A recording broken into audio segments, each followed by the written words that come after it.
आज के वीडियो में हम बात करेंगे बिहार के एजुकेशन सिस्टम की सच्चाई के बारे में। भाई बिहार का नाम सुनते ही लोग क्या कहते हैं, यहाँ टैलेंट की कमी नहीं है।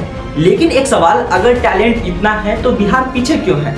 आज हम आपको दिखाने वाले हैं वो सच्चाई जो न्यूज में कम और ग्राउंड पे ज्यादा दिखती है। डिस्क्लेमर ये है कि ये वीडियो किसी को नीचा दिखाने के लिए नहीं है, ये एक रियलिटी चेक है। और हाँ, वीडियो को आखिर तक जरूर देखना, क्योंकि अंत में आपको ऐसा सॉल्यूशन बताएंगे जो सोच बदल देगा।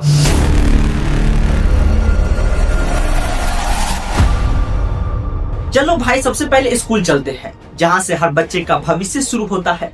लेकिन सच्चाई क्या है? कई सरकारी स्कूलों में बेंच टूटी हुई है, पंखा बंद, दीवारें जर्जर, बारिश में पानी टपकता है। कई जगह तो बच्चे जमीन पर बैठकर पढ़ते हैं। और सबसे शॉकिंग बात क्या है पता है? कुछ स्कूलों में पढ़ाई नाम की चीज ही नहीं होती। बच्चे आते हैं, बैठते हैं और वापस चले जाते हैं। जहाँ भविष्य बनना चाहिए, वही सिस्टम बच्चों का आत्मविश्वास तोड़ रहा है। आपके इलाके के स्कूल की हालत कैसी है, नीचे कमेंट में जरूर बताइएगा। अच्छा मैडम जी, लोग आप लोग सब लोग एक ही पास बैठी हैं? हाँ, अभी क्लास कर रहे हैं, उस रूम से अभी आए हैं। टीचर हैं सर? हाँ, टीचर हैं। पान खा के बच्चों को क्या पढ़ाते होंगे आप? नहीं, पान खा खाए, मुँह इनका पान का खाए हैं, मुँह दिखाए ना, पान का खाए हैं। पान हम राते में मेहमान आए हैं, राते में खाए हैं, मेहमानी में हैं। अच्छा, 1 2 3 4 5 लोग एक ही क्लासरूम में बैठे अभी आए हैं, अभी तुरंत कराते हैं। अभी कितना टाइम हो रहा है? अभी लंच ब्रेक है या डिनर है या ब्रेकफास्ट है या टी ब्रेक है? अभी तो कुछ नहीं ना। कौन सा क्लास चल रहा है? 1 का क्लास चल रहा है। नहीं, अभी घंटी कौन सा चल रहा है? घंटी कौन सा चल रहा है? 5वां, चौथा, तीसरा, दूसरा? तीसरा घंटी चल रहा है। 1 बजे तीसरा घंटी चलता है, चौथा 1 बजे चौथा घंटी चलता है। कितने बजे से स्कूल चालू होता है?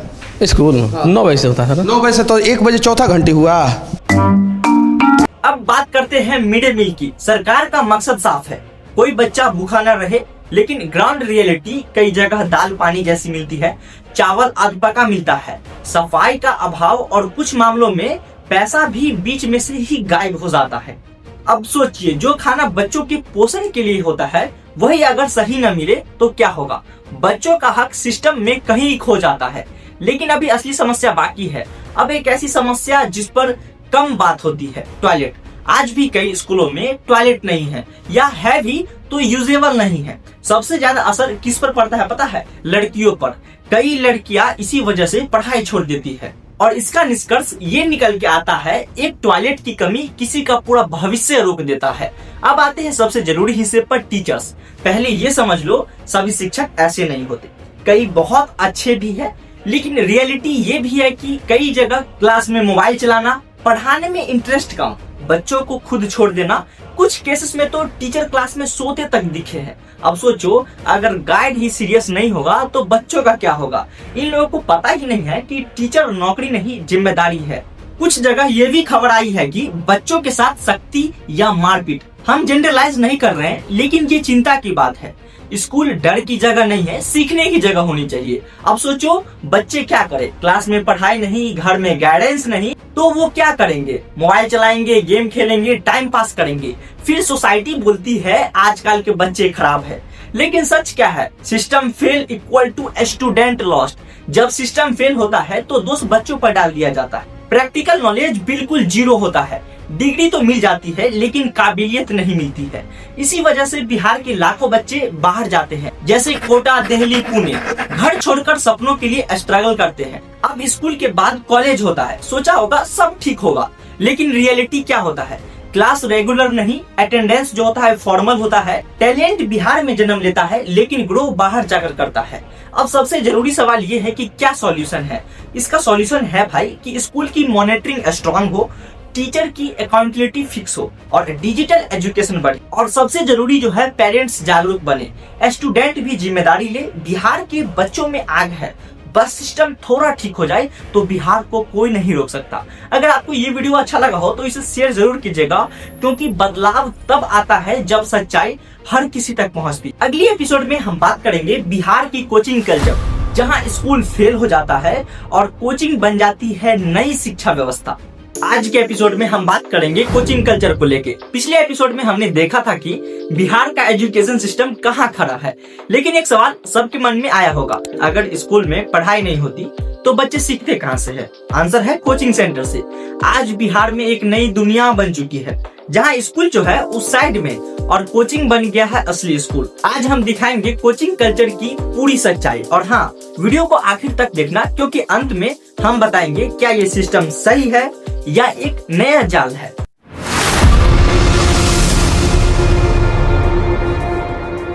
सबसे पहले समझते हैं कि कोचिंग कल्चर होता क्या है। सीधे शब्दों में, जब स्टूडेंट की असली पढ़ाई जो है स्कूल में नहीं बल्कि कोचिंग में होती है, सुबह स्कूल, शाम को कोचिंग और धीरे धीरे स्कूल सिर्फ अटेंडेंस बन जाता है। और इसका निष्कर्ष ये होता है कि जहां शिक्षा का केंद्र स्कूल होना चाहिए था, वहां कोचिंग ने उसकी जगह ले ली। अब सवाल ये भी आता है कि इतना बड़ा कोचिंग कल्चर आया कैसे? रीजन नंबर 1, स्कूल सिस्टम की कमजोरी। रीजन नंबर 2, कॉम्पिटिटिव एग्जाम या प्रेशर। जैसे कि बहुत सारे बच्चे जेईई, नीट, एसएससी की तैयारी करते हैं, इसके वजह से उसको कोचिंग जाना पड़ता है। और रीजन नंबर 3 की बात करें, पेरेंट्स की सोच, वो सोचते हैं कि कोचिंग इक्वल टू सक्सेस। और रीजन नंबर 4 जो है, सब जा रहे हैं मैं भी जाऊंगा वाली माइंडसेट। पटना जैसे शहरों में हर गली में कोचिंग सेंटर खुल चुका है। एजुकेशन अब सर्विस नहीं, मार्केट बन चुका है। चलो एक स्टूडेंट की जिंदगी देखते हैं। सुबह 6 बजे उठना, 7 से 2 स्कूल, 3 से 8 कोचिंग और फिर घर आकर होमवर्क। कोई खेल नहीं, कोई सोशल लाइफ नहीं, बस एक चीज होती है, पढ़ाई पढ़ाई पढ़ाई। ये पढ़ाई नहीं, ये प्रेशर कुकर बन चुका है। अब बात करते हैं सबसे बड़ी चीज की कि कोचिंग में पैसा कैसे क्या लगता है। एक सब्जेक्ट इक्वल टू 1000 से 3000 पर मंथ, 4 सब्जेक्ट यानी कि 5 से 10,000 मंथ। अब सोचो एक गरीब फैमिली कैसे मैनेज करे। कई पेरेंट्स कर्ज तक ले लेते हैं। एजुकेशन अब हक नहीं, एक महंगा इन्वेस्टमेंट बन चुका है। अब पूरी तरह गलत भी नहीं है। कोचिंग के फायदे, structured preparation, competitive environment, regular practice. इसी वजह से कई बच्चे सक्सेस भी पाते हैं। कोचिंग रास्ता दिखाता है लेकिन मंजिल की गारंटी नहीं देता।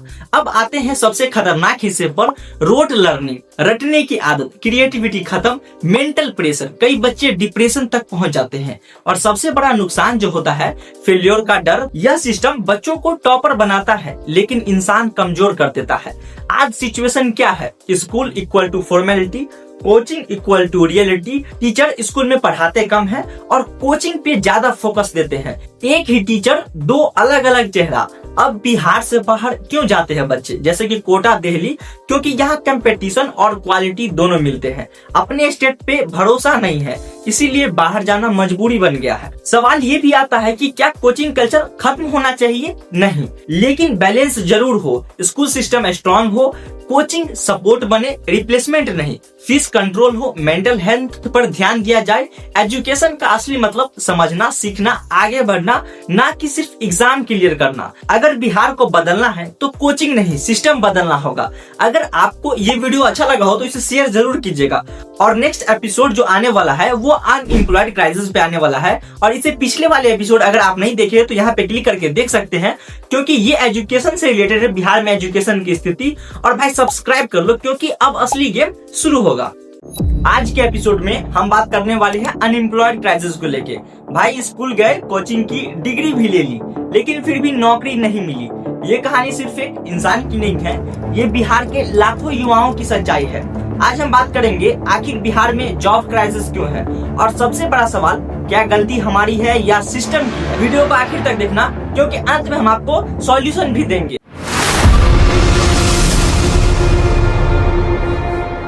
बिहार में हर साल लाखों स्टूडेंट 10th पास करते हैं, 12th पास करते हैं, और कईयों तो ग्रेजुएशन कंप्लीट करने के बाद भी उनके पास जॉब जो है 0 होता है। सबसे बड़ा इशू क्या है कि डिग्री है, स्किल नहीं है। बीए, बीएससी, बीकॉम, लेकिन प्रैक्टिकल नॉलेज नहीं है। डिग्री सिर्फ कागज बनकर रह गई है, काबिलियत डेवलप ही नहीं हो रही। अब सवाल, जॉब है ही नहीं तो मिलेगा कहां से? बिहार में बड़े इंडस्ट्रीज कम हैं, कंपनीज इन्वेस्ट नहीं करती है, इंफ्रास्ट्रक्चर जो है पूरा वीक है, पॉलिसी इशू है, कनेक्टिविटी है, प्रॉब्लम है। और इस सब का जो रिजल्ट जो मिल के आता है ना, हमें रिजल्ट क्या मिलता है? यहाँ तक कि प्राइवेट जॉब्स ऑलमोस्ट ना के बराबर है।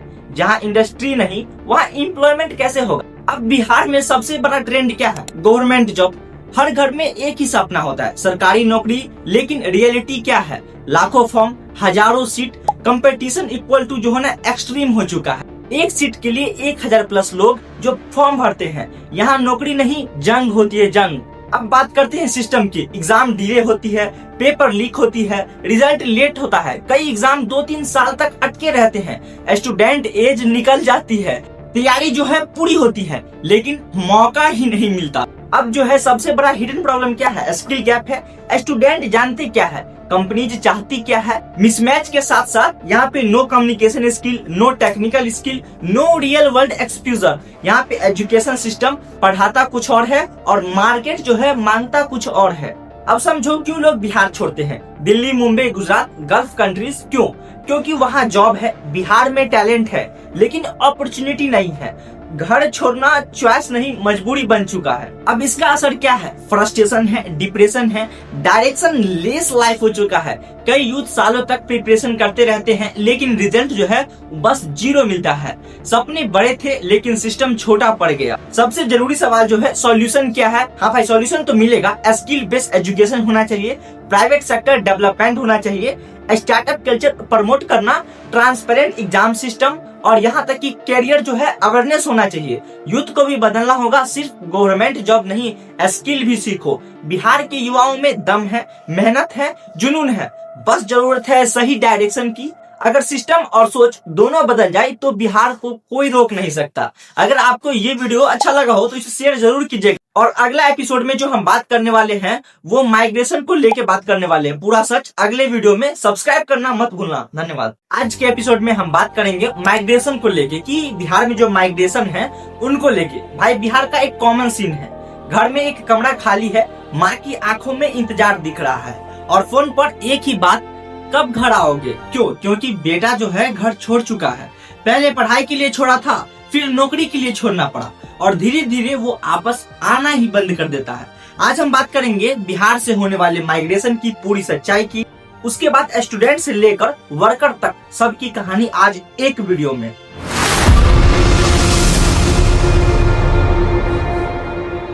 सब कुछ शुरू होता है पढ़ाई से। जब बिहार में क्वालिटी एजुकेशन नहीं मिलती है तो बच्चे क्या करते हैं? बाहर जाते हैं कोचिंग के लिए, जैसे कोटा, दिल्ली, पटना। और वहां से एक बच्चा जो कि 16 से 18 साल का बच्चा पहली बार घर छोड़ता है, सपना लेकर और डर के साथ, यानी कि डर भी उनके साथ ही रहता है। छोटे शहर का बच्चा बड़े सपनों के लिए निकल पड़ता है। अब जो है बाहर जाकर क्या होता है? सुबह से रात तक पढ़ाई, कंपटीशन हाई, प्रेशर एक्सट्रीम। कई बच्चे एडजस्ट तो कर लेते हैं लेकिन कई टूट जाते हैं, जैसे कि लोनलाइननेस, स्ट्रेस, फेल्योर। माइग्रेशन सिर्फ जगह बदलना नहीं है, पूरी जिंदगी बदल देना है। अब जो है सबसे बड़ा सवाल यही उठता है कि पढ़ाई खत्म, अब क्या होगा? जॉब चाहिए लेकिन बिहार में जॉब नहीं है और यहीं से शुरू होता है परमानेंट माइग्रेशन। स्टूडेंट जो है वर्कर बन जाते हैं। पढ़ने गया था लेकिन लौट नहीं पाया।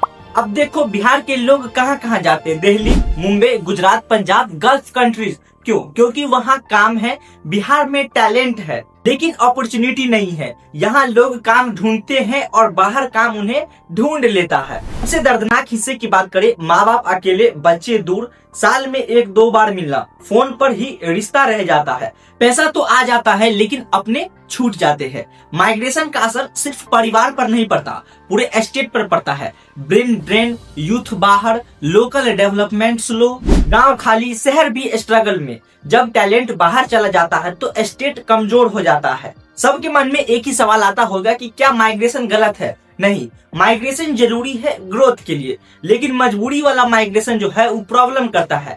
चॉइस से जाओ तो अपॉर्चुनिटी बनता है और मजबूरी से जाओ तो वो दर्द बन के रह जाता है।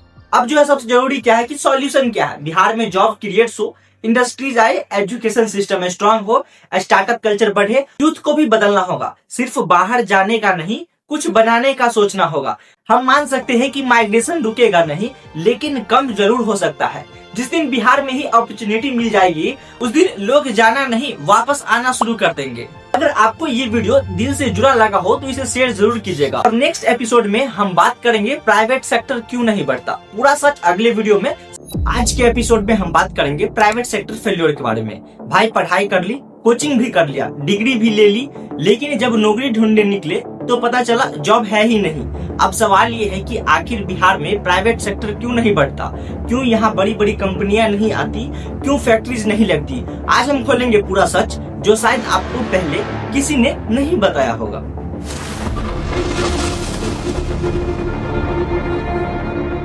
सबसे पहले समझते हैं प्राइवेट सेक्टर क्या होता है। वो कंपनीज जो गवर्नमेंट नहीं चलाती, जैसे फैक्ट्रीज हो गया, आईटी कंपनीज, स्टार्टअप हो गया, यही सेक्टर सबसे ज्यादा जॉब्स देता है। लेकिन बिहार में यही सेक्टर कमजोर है। जहां प्राइवेट सेक्टर स्ट्रांग होता है वहां बेरोजगारी कम होती है। अब जो है सबसे बड़ा कारण ये है कि बिहार में इंडस्ट्रीज कम है, बड़े बड़े इंडस्ट्रियल जोन्स नहीं है, फैक्ट्री जो है लिमिटेड है। क्यों पता है? इन्वेस्टमेंट नहीं आता है, कंपनीज रिस्क नहीं लेती और इसका रिजल्ट जो हमें मिलता है कि जॉब इससे क्रिएट ही नहीं होती है। अब सिंपल बात है कि इंडस्ट्री नहीं होगी तो एम्प्लॉयमेंट भी नहीं होगी। अब कंपनी क्यों नहीं आती? सबसे पहला जो है इंफ्रास्ट्रक्चर वीक होता है। यहाँ की रोड की जो कंडीशन है वो भी सही नहीं होता है। ट्रांसपोर्ट स्लो, यानी कि बिजली की समस्या। कई जगह कंपनी क्या देखती है, काम आसानी से हो पाएगा या नहीं। अगर बेसिक चीजें ही वीक हो तो इन्वेस्टमेंट क्यों आएगा? जहाँ रास्ता सही नहीं वहाँ विकास कैसे पहुँचेगा? अब बात करते हैं सिस्टम की। कई इन्वेस्टर कहते हैं कि प्रोसेस कॉम्प्लेक्स है, अप्रूवल में डिले, क्लियर पॉलिसी का जो है अभाव होता है। इससे क्या होता है, कंपनी दूसरे स्टेट चुन लेती है। जहाँ सिस्टम स्लो होना वहाँ बिजनेस ग्रो नहीं करता। अब एक और बड़ा इशू है स्किल्ड मैन पावर की कमी। डिग्री है लेकिन स्किल नहीं है।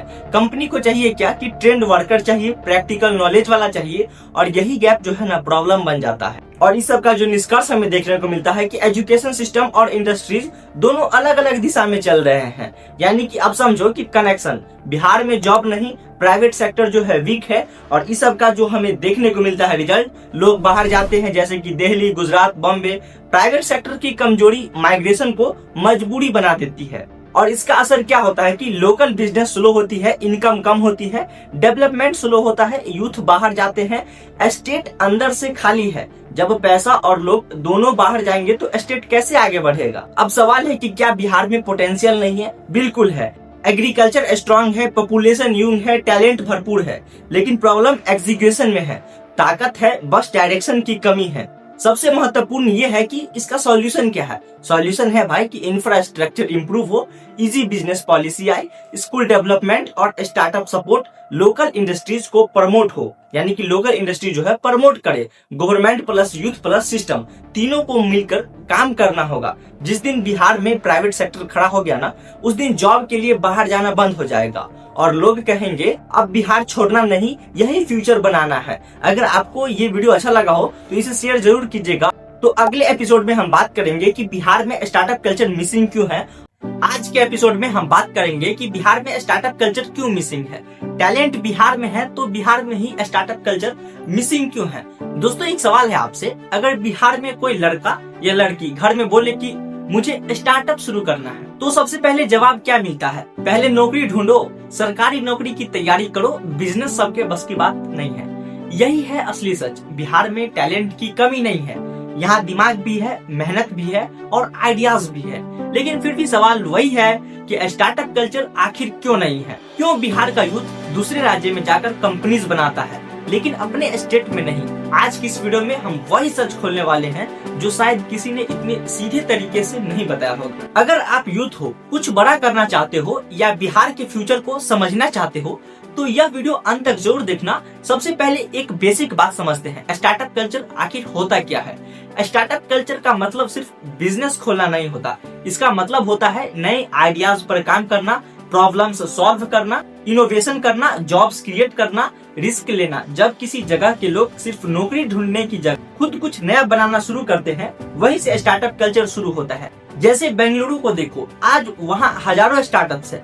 छोटे रूम से शुरू हुए आइडियाज आज यूनिकॉर्न कंपनीज बन गए हैं। लेकिन बिहार में ऐसा क्यों नहीं हो पा रहा है? यहाँ यूथ का पहला सपना क्या होता है? SSC, railway, UPSC, Bihar police या सरकारी नौकरी को भी मिल जाए। बिजनेस या स्टार्टअप बहुत कम लोगों की सोच में आता है और यही सबसे बड़ा डिफरेंस है। जहाँ रिस्क लेने की सोच नहीं, वहाँ स्टार्टअप कल्चर नहीं बनता। अब आते हैं सबसे बड़ी प्रॉब्लम पर, और वो है माइंडसेट। बिहार में बचपन से क्या सिखाया जाता है? सेफ करियर चुनो, रिस्क मत लो, जॉब सिक्योर होनी चाहिए क्योंकि कोई नहीं कहता कि नया ट्राई करो, बिजनेस शुरू करो, फेल्योर से सीखो, यही माइंडसेट आइडियाज को मार देता है। कितने टैलेंटेड लोग होंगे जिनके पास अमेजिंग आइडिया होंगे, लेकिन सोसाइटी का प्रेशर उन्हें रोक देता है। लोग क्या कहेंगे, पैसा डूब गया तो क्या होगा, घर वाले क्या सोचेंगे, और आइडिया दिमाग में ही खत्म हो जाता है। स्टार्टअप की शुरुआत पैसे से नहीं, सोच से होती है। अब मान लो कि माइंडसेट स्ट्रांग है, आइडिया भी है, तो अगला सवाल है कि पैसा कहां से आएगा। यही सबसे बड़ा इशू है। बिहार में इन्वेस्टर्स बहुत कम है, एंगल फंडिंग नेटवर्क वीक है, सीड इन्वेस्टमेंट कल्चर लगभग जीरो है। अगर कोई यूथ स्टार्टअप शुरू करना चाहते हैं तो उसके पास ऑप्शंस क्या है? फैमिली सपोर्ट, पर्सनल सेविंग, मुश्किल बैंक लोन। लेकिन स्टार्टअप को लोन देना बैंक्स भी रिस्की मानते हैं, इसीलिए बहुत सारे आइडियाज फंडिंग के बिना खत्म हो जाते हैं। बिना फ्यूल के गाड़ी नहीं चलती और बिना फंडिंग के स्टार्टअप नहीं चलता। स्टार्टअप अकेला इंसान नहीं बनाता, उसे इकोसिस्टम चाहिए, मतलब मेंटर्स चाहिए, एक्सपीरियंस फाउंडर चाहिए और नेटवर्किंग इवेंट्स चाहिए, और साथ ही को वर्किंग स्पेस चाहिए। स्टार्टअप हब बेंगलुरु, हैदराबाद, पुणे जैसे सिटी में ये सब मिलता है, लेकिन बिहार में बहुत लिमिटेड एक्सपोजर है। जब आसपास स्टार्टअप फाउंडर ही नहीं होंगे तो इंस्पिरेशन कहां से आएगी? जब मेंटर्स नहीं होंगे तो गाइडेंस कौन देगा? एक इंसान स्टार्टअप नहीं बनाता, पूरा इकोसिस्टम बनाता है। अब एजुकेशन सिस्टम को देखो, स्कूल और कॉलेज में क्या सिखाया जाता है? एग्जाम क्लियर करना, मार्क्स लाना, नौकरी पाना, लेकिन क्या कोई सिखाता है कि बिजनेस मॉडल क्या होता है, स्टार्टअप कैसे रजिस्टर होता है, फंडिंग कैसे उठाते हैं? नहीं। यही वजह है कि स्टूडेंट जॉब सीकर बनते हैं, जॉब क्रिएटर नहीं। एजुकेशन सिस्टम एम्प्लॉयज बना रहे हैं, एंटरप्रेन्योर्स नहीं। सबसे बड़ा कनेक्शन समझो, बिहार का टैलेंटेड यूथ क्या करता है? दिल्ली जाता है, बेंगलुरु जाता है, मुंबई जाता है और वहीं जाकर स्टार्टअप बनाता है। मतलब टैलेंट है लेकिन प्लेटफॉर्म बाहर मिलता है, इसीलिए ग्रोथ भी बाहर ही होती है। और ये सब का निष्कर्ष निकल के जो आता है, टैलेंटेड बाहर जाकर चमकता है, क्योंकि यहाँ प्लेटफॉर्म नहीं है। सबसे डेंजरस चीज जो है फेल्योर का डर। बिहार में सोसाइटी फेल्योर को लर्निंग नहीं मानती। अगर कोई फेल हो गया तो लोग मजाक उड़ाते हैं। यही चीज लोगों को कोशिश करने से पहले रोक देती है। अब सवाल सॉल्यूशन क्या है? सबसे पहले माइंडसेट बदलना होगा।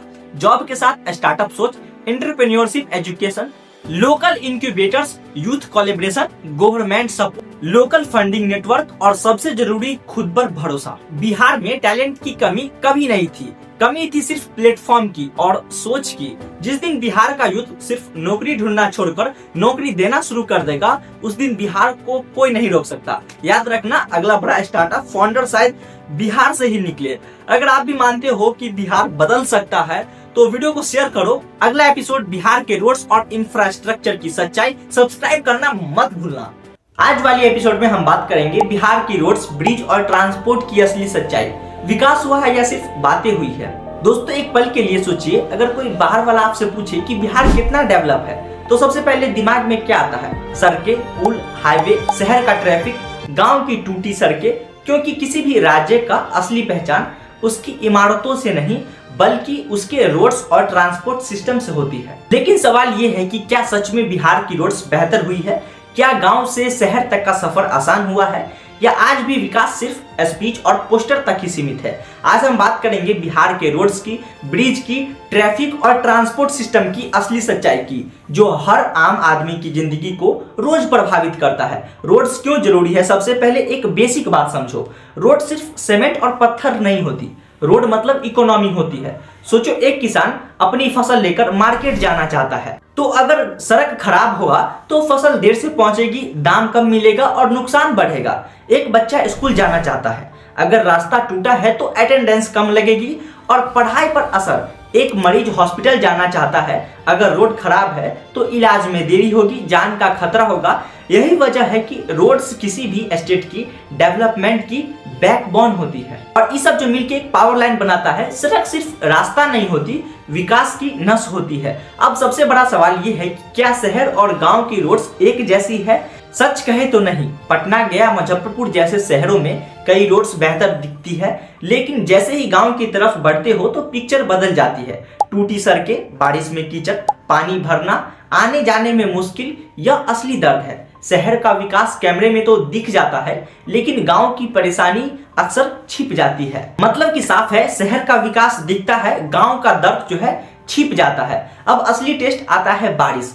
बारिश आते ही रोड्स की पूरी सच्चाई सामने आ जाती है। गड्ढे, पानी भरना, सड़क टूटना, एक्सीडेंट, यही वह समय होता है जब जनता सबसे ज्यादा परेशान होती है। कई लोग ऑफिस लेट पहुंचते हैं, स्टूडेंट कोचिंग मिस करते हैं, यहाँ तक कि एम्बुलेंस फंस जाती है। बारिश सड़कों की क्वालिटी नहीं, सिस्टम की सच्चाई दिखाती है। अब जो है सिर्फ रोड्स की बातें करना काफी नहीं है, ब्रिज और ट्रांसपोर्ट सिस्टम इक्वली इंपोर्टेंट है।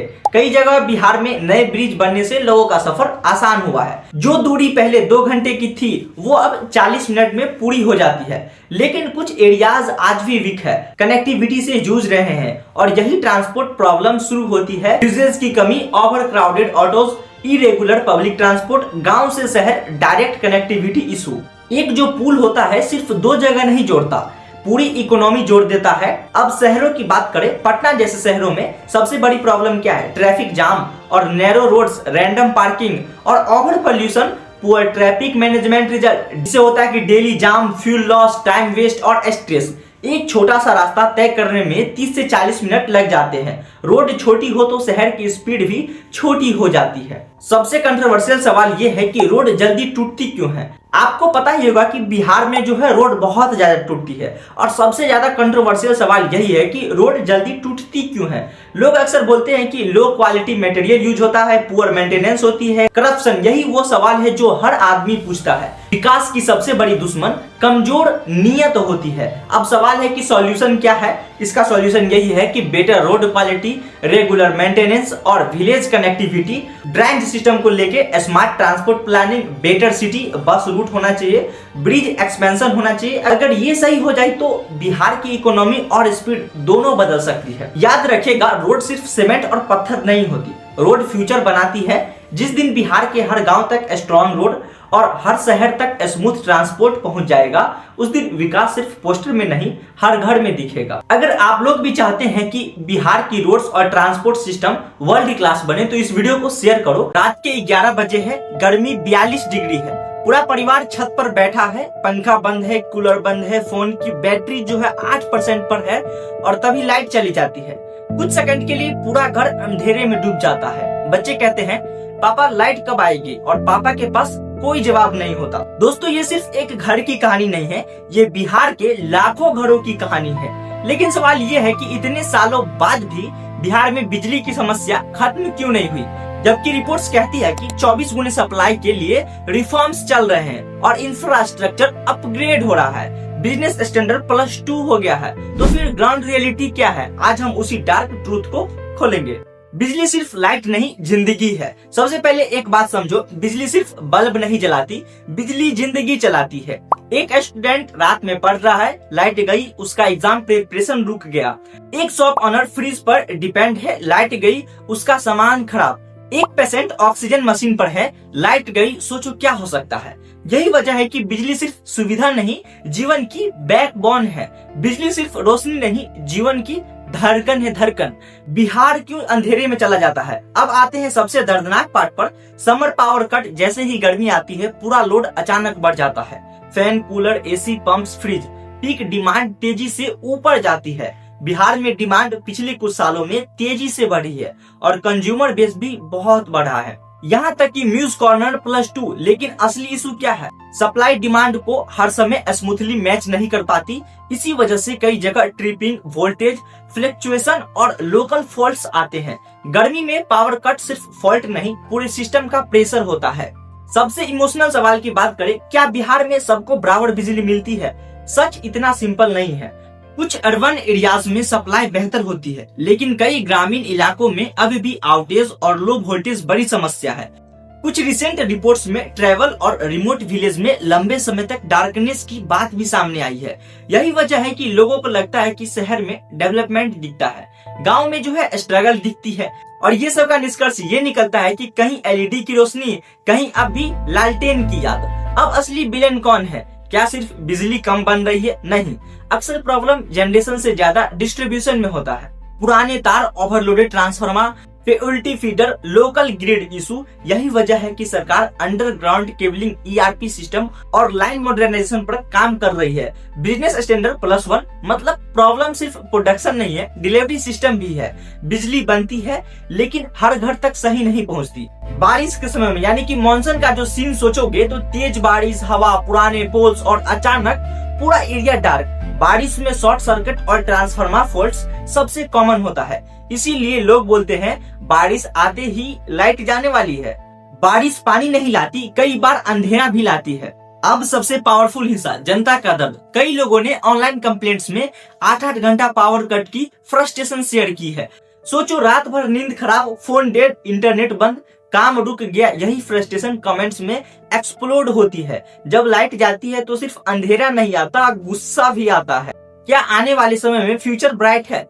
फ्यूचर बिहार अब सोलर प्लस स्टोरेज प्रोजेक्ट पर तेजी से काम कर रहा है। 200 मेगावाट सोलर और बैटरी स्टोरेज प्लान फ्यूचर ऑटेज पर काम कर सकते हैं। अगर स्मार्ट मीटर, स्ट्रॉन्गर ट्रांसफार्मर और फास्ट फॉल्ट रिस्पॉन्स सही इम्प्लीमेंट हुआ तो आने वाले सालों में पिक्चर बदल सकती है। अंधेरे का जवाब फ्यूचर की सोलर रोशनी है। याद रखना, बिजली सिर्फ लाइट नहीं, एजुकेशन है, बिजनेस है, हेल्थ है, फ्यूचर है। जिस दिन बिहार के हर घर में बिना इंटरप्शन स्टेबल पावर पहुंचेगी, उस दिन विकास स्पीच में नहीं, हर कमरे में दिखेगा। अगर आपके एरिया में भी लाइट बार बार जाती है तो कमेंट में लिखो हमारे यहाँ कितने घंटे बिजली जाती है, और अगर सप्लाई अच्छी है तो वो भी जरूर लिखो, क्योंकि असली कहानी कमेंट में सामने आएगी। नेक्स्ट एपिसोड में हम बात करेंगे वाटर एंड सेंसेशन को लेके, इसीलिए भाई सब्सक्राइब कर लो। आज के एपिसोड में हम बात करेंगे वाटर सेंसेशन को लेके, बिहार में पानी और गंदगी की असली सच्चाई, नल से गंदा पानी, बारिश में डूबते शहर। पानी बिना तो मर रहे हैं सर। रियलाइज करो कि सुबह के 6 बजे है, घर में माँ चाय बनाने के लिए किचन में जाती है, नल खोलती है और जो पानी आता है वो साफ नहीं, पीला और बदबूदार होता है। उसी समय बाहर गली में नाली का पानी जमा है, मच्छर उड़ रहे हैं, बच्चे स्कूल जाने के लिए जूते हाथ में लेकर निकल रहे हैं, क्योंकि सड़क नहीं, पूरा रास्ता पानी से भरा हुआ है। दोस्तों, ये सिर्फ एक घर की कहानी नहीं है, ये बिहार के हजारों मोहल्लों और गांवों की रियलिटी है। हाल की रिपोर्ट्स में कई शहरों में पाइप्ड वाटर में सीवेज मिक्सिंग और फोल स्मेल की शिकायतें सामने आई है। आज हम बात करेंगे बिहार के वाटर सप्लाई सेंसेशन और वाटर लॉगिंग की उस सच्चाई की जो हर घर की हेल्थ और डेली लाइफ को प्रभावित करती है।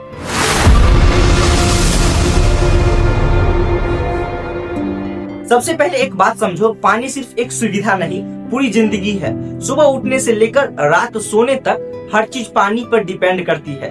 पीने के लिए, खाना बनाने के लिए, नहाने के लिए, कपड़ा धोने के लिए, यहाँ तक कि सफाई के लिए, खेती के लिए। अगर पानी साफ न हो तो सबसे पहले असर हेल्थ पर पड़ता है। विधायक है 15-16 साल से जीता हुआ है, वो तो घुरियों के नहीं तक पब्लिक मर जाएगी जिंदा। और यही बिहार के कई इलाकों का सबसे बड़ा सवाल है। पानी आ तो रहा है, लेकिन क्या वो सेफ है? कुछ रिपोर्ट्स कहती है कि वाटर क्वालिटी इंप्रूव हो रही है, खासकर ट्रीटेड रिवर वाटर और STP एक्सपेंशन की वजह से। लेकिन ग्राउंड लेवल पर कई फैमिलीज आज भी बोटल्ड वाटर या हैंडपंप पर डिपेंड है। पानी सिर्फ जरूरत नहीं, जिंदगी की पहली शर्त है। अब सबसे बड़ा जो सवाल उठता रहता है कि शहर और गांव में पानी की रियलिटी क्या एक जैसी है? नहीं, शहरों में पाइपलाइन से, लेकिन कई जगह वही पाइपलाइन प्रॉब्लम बन जाती है। सीवेज लीकेज की वजह से ड्रिंकिंग वाटर दूषित हो जाता है। वही गांव में आज भी हैंडपंप और बोरवेल मेन सोर्स है, लेकिन कुछ जिलों में ग्राउंड वाटर कंटेमिनेशन की बात सामने आई है, जैसे कि आयरन, आर्सेनिक और फ्लोराइड। इसी वजह से लोग टैप्ड वाटर खरीदने पर मजबूर हो जाते हैं। नल से पानी आना विकास है, लेकिन साफ पानी आना असली विकास है। अब सबसे मेन पॉइंट की बात करें, बीमारी। सोचो, एक परिवार वही पानी पी रहा है जो कंटेमिनेशन से भरा है। रिजल्ट होता है कि पेट दर्द होता है, डायरिया होता है, इन्फेक्शन होता है, बच्चों में कमजोरी, यहाँ तक कि स्किन डिसीज। यही वजह है कि वाटर इशू सिर्फ सुविधा नहीं, सीधा पब्लिक हेल्थ इशू है। गंदा पानी सिर्फ गंदगी नहीं, बीमारी का रास्ता है। अब बात करते हैं सेंसेशन की। सेंसेशन का मतलब सिर्फ टॉयलेट नहीं होता, इसमें आता है नाली, drainage, garbage disposal, sewer lines. कई जगह सबसे बड़ी समस्या क्या है? खुली नालियां, क्लोज्ड ड्रेन्स, बदबू, मच्छर। कुछ जगह ODF क्लेम्स के बावजूद भी मेंटेनेंस और यूसेज गैप की बातें भी सामने आती रहती है। नाली सिर्फ गंदा पानी नहीं बहाती, पूरे मोहल्ले की सेहत तय करती है। आप लोगों ने सोशल मीडिया पर कहीं न कहीं देखे होंगे कि बारिश में जो हालत होता है, और ये सबसे वायरल और इमोशनल टॉपिक है। बारिश आते ही कई जगह पूरी एरिया तालाब बन जाता है। पटना में 2026 मानसून से पहले zero tolerance water logging drive और ड्रेन इंस्पेक्शन के निर्देश दिए गए हैं, लेकिन लोगों की परेशानी वही रहती है, घर में पानी का घुसना, सड़कें बंद, स्कूल बंद और ट्रैफिक जाम। बारिश पानी नहीं लाती, कई बार परेशानी भी लाती है। प्रॉब्लम आखिर है कहाँ? Closed drains, solid waste blockage, poor cleaning, weak sewer planning, delayed pumping stations. राज्य बजट में ड्रेनेज और वेस्ट इंफ्रास्ट्रक्चर के लिए पुश भी अनाउंस हुआ है। इसका मतलब सरकार लेवल पर काम हो रहा है, लेकिन जनता को रिजल्ट ग्राउंड पर चाहिए। समस्या सिर्फ बारिश नहीं, तैयारी की कमी भी है। और इस सब का सॉल्यूशन क्या है? Safe drinking water testing, pipe leakage repair, regular drain cleaning, cover drains, waste disposal system, village filtration units, strong monsoon planning. अगर ये सही हो जाए तो बिहार की डेली लाइफ पूरी बदल सकती है। याद रखिएगा, बिजली, सड़क और बिल्डिंग विकास दिखाते हैं, लेकिन साफ पानी और साफ गली विकास महसूस कराते हैं। जिस दिन बिहार के हर घर में सेफ पानी और हर मोहल्ले से जल भराव खत्म हो जाएगा, उस दिन विकास सच है। अगर आपके एरिया में पानी या नाली की प्रॉब्लम है तो कमेंट में लिखो हमारे एरिया की सबसे बड़ी प्रॉब्लम क्या है। और अगर बारिश में आपका एरिया डूब जाता है तो वो भी जरूर लिखो कि आपका एरिया डूब जाता है। और नेक्स्ट एपिसोड में हम बात करेंगे हेल्थ केयर को लेके और वहाँ पे डॉक्टर शॉर्टेज को लेके। आज के एपिसोड में हम जानेंगे बिहार का हेल्थ केयर सिस्टम क्यों कमजोर है, डॉक्टर्स की कमी और हॉस्पिटल की जो है असली सच्चाई क्या है। आज की इस वीडियो में हम पूरा डिटेल जानेंगे। रात के 2 बजे है, घर में अचानक किसी की तबीयत खराब हो जाती है। पूरा परिवार घबराकर हॉस्पिटल की तरफ भागता है, लेकिन हॉस्पिटल पहुंचते ही पहला सवाल सामने आता है, डॉक्टर कहाँ है? ओपीडी बंद है, इमरजेंसी में लंबी लाइन, एक डॉक्टर के बाहर 50 लोग इंतजार कर रहे हैं और मरीज जो है दर्द से कराह रहा है। दोस्तों, ये सिर्फ एक फैमिली की कहानी नहीं है, ये बिहार के लाखों लोगों की रियलिटी है। हाल की विधानसभा सत्र में डॉक्टरों की भारी कमी सबसे बड़ा मुद्दा बनी है और 2000 से ज्यादा डॉक्टरों की नियुक्ति की मांग उठी है। आज हम बात करेंगे बिहार के हेल्थ केयर सिस्टम और डॉक्टर शॉर्टेज की असली सच्चाई की। सबसे पहले समझो, हॉस्पिटल सिर्फ एक बिल्डिंग नहीं होती, हॉस्पिटल मतलब उम्मीद होता है। जब इंसान सबसे ज्यादा कमजोर होता है वो हॉस्पिटल जाता है, उसे भरोसा होता है यहाँ इलाज मिलेगा। लेकिन सवाल ये है कि अगर बिल्डिंग हो, मशीन्स हो, लेकिन डॉक्टर ही न हो तो क्या वो सिस्टम काम करेगा? बिहार में कई पीएचसी, सीएचसी और डिस्ट्रिक्ट हॉस्पिटल बने हुए हैं, लेकिन कई जगह स्टाफ शॉर्टेज की वजह से सर्विस पूरी तरह से फंक्शनल नहीं है। हॉस्पिटल की असली ताकत बिल्डिंग नहीं, डॉक्टर और स्टाफ होते हैं। अब आते हैं सबसे बड़े मुद्दे पर, डॉक्टर शॉर्टेज की। कई रिपोर्ट्स के मुताबिक बिहार में सेंशनाइज्ड पोस्ट के मुकाबले बहुत बड़ी संख्या में वैकेंसी है। कुछ ऑडिट्स में 60% तक की कमी बताई गई है। जहां 10 डॉक्टर होने चाहिए थी, वहां सिर्फ 3 या 4 डॉक्टर काम कर रहे हैं। सोचो उस डॉक्टर पर कितना प्रेशर होगा। एक दिन में सैकड़ों मरीज, लंबी ओपीडी लाइन, इमरजेंसी केसेस अलग। यही वजह है कि वेटिंग टाइम बहुत ज्यादा हो जाता है। रेडिट पर लोगों ने वेट टाइम और हग क्राउड को सबसे बड़ी समस्या बताई है। जब मरीज ज्यादा और डॉक्टर्स कम हो तो इलाज से पहले इंतजार मिलता है। अब सबसे बड़ा दर्द जो है रूरल बिहार का है। गांव में कई बार प्राइमरी हेल्थ सेंटर तो बने हैं, लेकिन स्पेशलिस्ट डॉक्टर नहीं मिलते। कई जगह सिर्फ बेसिक ट्रीटमेंट पॉसिबल होता है। सीरियस केस आते ही पेशेंट को डिस्ट्रिक्ट हॉस्पिटल या पटना रेफर कर दिया जाता है। यही वजह है कि छोटे शहरों और गाँव से मरीज बड़े शहरों की तरफ भागते हैं। गांव में बीमारी शुरू होती है, इलाज शहर में ढूंढना पड़ता है। अब इमरजेंसी सीन समझो, अगर रात में एक्सीडेंट हो जाए या डिलीवरी केस हो तो सबसे पहले क्या चाहिए? तुरंत डॉक्टर, तुरंत बेड, तुरंत एम्बुलेंस। लेकिन कई जगह रेफर सिस्टम इतना वीक है कि पेशेंट को एक हॉस्पिटल से दूसरे हॉस्पिटल भेजा जाता है। यही वजह है कि क्रिटिकल केसेस में रिस्क बढ़ जाता है। इमरजेंसी में हर मिनट जरूरी होता है, लेकिन सिस्टम कई बार घंटे ले लेता है। अब जो है सबसे बड़ा सवाल उठता है कि लोग प्राइवेट हॉस्पिटल क्यों जाते हैं? क्योंकि वहां अक्सर जल्दी कंक्लूजन मिल जाता है। लेकिन प्रॉब्लम क्या होता है? कॉस्ट। प्राइवेट इलाज हर किसी के बस की बात नहीं है, इसीलिए आम आदमी गवर्नमेंट हॉस्पिटल पर डिपेंड करता है। लेकिन क्राउड और शॉर्टेज की वजह से वही सिस्टम ओवरलोडेड हो जाता है। सरकारी अस्पताल उम्मीद है, प्राइवेट अस्पताल जो है ना वो मजबूरी हो जाता है। अब सिर्फ डॉक्टर्स की बात करना काफी नहीं है, नर्स, टेक्नीशियन, वार्ड अटेंडेंस ये सब इक्वली इंपोर्टेंट है। राज्य सरकार ने हाल में 11,000 से ज्यादा नर्सेस और सैकड़ों डॉक्टरों की भर्ती तेज की है। इसका मतलब प्रॉब्लम को एड्रेस करने की कोशिश हो रही है, लेकिन ग्राउंड इम्पैक्ट समय लेगा। हेल्थ केयर सिर्फ डॉक्टर से नहीं पूरी टीम से चलता है। अब फ्यूचर की बात करें, Bihar budget 2026 health care sector के लिए बड़ा अनाउंस किया गया है। पीएमसीएच, आईजीआईएमएस और डिस्ट्रिक्ट हॉस्पिटल को सुपर स्पेशलिटी लेवल पर अपग्रेड करने की योजना है। अगर इंफ्रास्ट्रक्चर प्लस रिक्वायरमेंट दोनों साथ चले तो आने वाले सालों में पिक्चर जो है बदल सकती है। बिल्डिंग अपग्रेड से सिस्टम नहीं बदलता, स्टाफ अपग्रेड से बदलता है।